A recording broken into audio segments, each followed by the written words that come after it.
Welcome this week to Parashat Bo.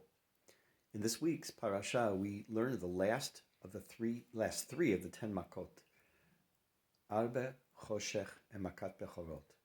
If we make the assumption that the plagues, were given in ascending order of difficulty, meaning that dam was not as bad as tzvardea, blood was not as difficult as frogs were not as difficult as those that came after them, it would seem kind of strange that the makar, the plague of choshech, of darkness, would have come so late in the list.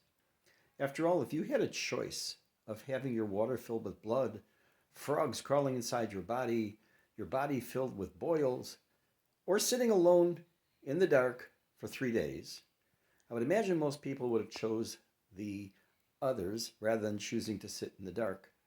Or some would choose the dark to sit instead of being hit with those other plagues.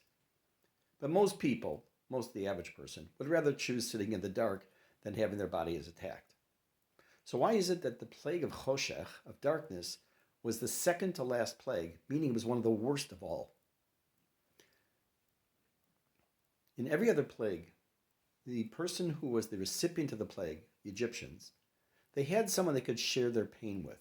They could sit there and scratch together. They could sit there and complain together. They could sit there and whine and moan and everything together. They had someone with whom to share their misery.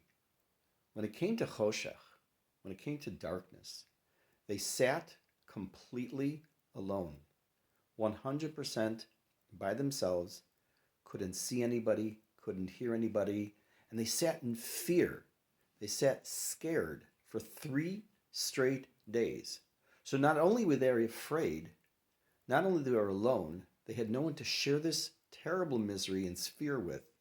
And that's what made this such a terrible and difficult plague to endure.